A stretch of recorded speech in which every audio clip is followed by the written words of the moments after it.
Bonjour à vous tous, je suis très contente de vous retrouver pour ce tutoriel intitulé Triangle quelconque qui s'adresse à des classes de sixième. Ce tutoriel va introduire les premières notions de vocabulaire, le vocabulaire qui concerne donc les triangles quelconques. Alors pourquoi quelconque? En fait, en mathématiques, vous verrez qu'il existe des triangles particuliers, triangle isocèle, triangle équilatéral, triangle rectangle, et tous les triangles qui ne sont ni rectangle, ni isocèle, ni équilatéral, donc sont dits quelconques. Le tutoriel aujourd'hui, ça va être donc un petit exercice sur le vocabulaire. Alors on voit que l'on a deux triangles qui sont en bleu, le triangle O, I et J et le triangle A, B, C. Alors un petit rappel oral. O, c'est un point, I, c'est un point et J, c'est un point. Parce que la lettre, elle est marquée en majuscule déjà. Et dans le triangle, ces points sont les sommets du triangle. Ensuite, un triangle, donc il a trois sommets, donc le point O, le point I, le point J, et il a également trois côtés, le segment OI, le segment IJ et le segment OJ. Les segments sont marqués entre crochets. Bon, alors on va voir tout ça. Complète les pointillés avec les mots côté, sommet et opposé. I, O et J. Donc, I, la lettre, elle est marquée en majuscule. O, pareil, la lettre, elle est marquée en majuscule. Et vous voyez qu'entre I et O, on a mis une virgule. Donc déjà, ça ne peut pas être un segment. Hein. I, ici, O, ici, et J sont les trois sommets du triangle OIJ. Alors, vous voyez que pour noter le triangle OIJ, on ne met pas de virgule entre les lettres. Contrairement à ici où vous avez une virgule, c'est pour marquer, différencier les points, les majuscules. Donc tout doit être marqué en majuscule. Après, donc j'ôte le mot. Après, IO, OJ et J et IJ. Donc là, la différence, c'est qu'on a des crochets. Vous remarquez au passage que entre I et O, on n'a pas mis de virgule. Hein. Donc ici, ça sous-entend que c'est un segment, puisqu'on a les crochets.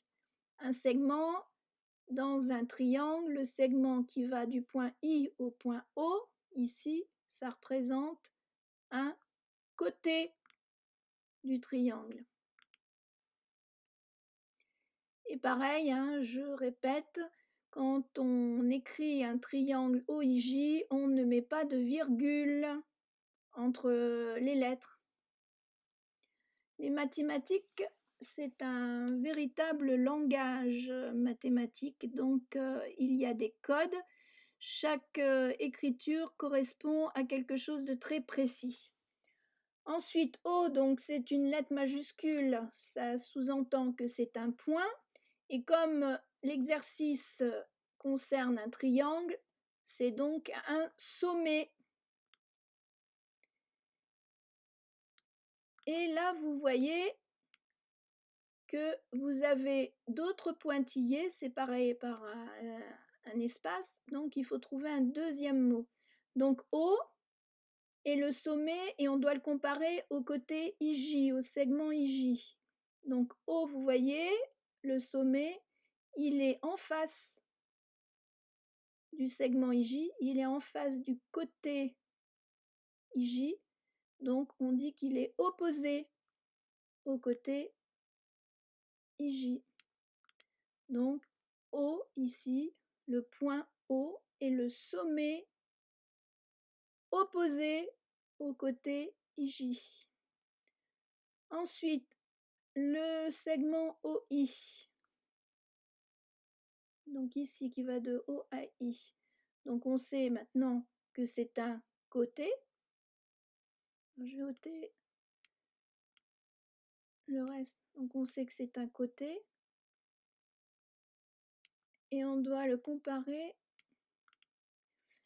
Donc on doit comparer le côté OI avec le sommet J. Ben, le côté OI, il est en face du sommet J. Donc il est opposé au sommet J. Voilà. Alors ensuite, donc je vais ôter ça. Ensuite, on vous dit, complète les pointillés par les points et segments qui conviennent. Donc, je rappelle, un point, ça s'écrit en majuscule. Et un segment, on met donc obligatoirement des crochets et les lettres qui sont à l'intérieur, on ne met pas de virgule. Alors, on vous demande quels sont les 3 sommets du triangle ABC. ABC, ben, les 3 sommets, c'est le point A, qu'on marquera donc en majuscule, le point B et le point C. Donc on écrira A, B et C sont les 3 sommets du triangle ABC. Et au passage, on voit que quand on écrit le nom du triangle, ici on l'a nommé ABC, on ne met pas de virgule entre les lettres. Ensuite, on vous demande les 3 côtés. Donc si c'est un côté, on doit mettre les crochets car c'est un segment. Les 3 côtés du triangle A, B et C. Donc on a le côté AB, après on a le côté BC et le côté CA, qu'on peut écrire aussi AC. Pareil, AB, le côté AB, on peut l'écrire le côté BA, c'est pareil. Donc on complète. Les côtés du triangle ABC sont donc les segments AB, BC et AC. Alors, l'élève qui va marquer le segment BA, il aura juste. Celui qui mettra CB et celui qui mettra CA, tout est juste. Ensuite, on vous demande le sommet opposé au côté AB. Alors, le côté AB, il est là. Le sommet opposé, on regarde le point qui se trouve en face, c'est le sommet C. Alors voilà, on va prendre la lettre là, hop, je la mets là. Et on vous demande le côté opposé au sommet A. Alors je regarde le sommet A, le côté opposé, c'est-à-dire le côté qui se retrouve en face, on voit que c'est le segment BC. Je le prends là et je le mets là. Hop là. Voilà, le tutoriel aujourd'hui est terminé. Je ne l'ai fait pas trop long parce que pour quand vous êtes en 6e, c'est déjà bien suffisamment, comment dire, vous découvrez des notions mathématiques. C'est un nouveau langage à apprendre et là on est dans la géométrie, c'est un petit peu dur. Donc je ferai des tutos courts. Voilà. Je vous remercie de votre écoute et je vous dis à bientôt. Au revoir.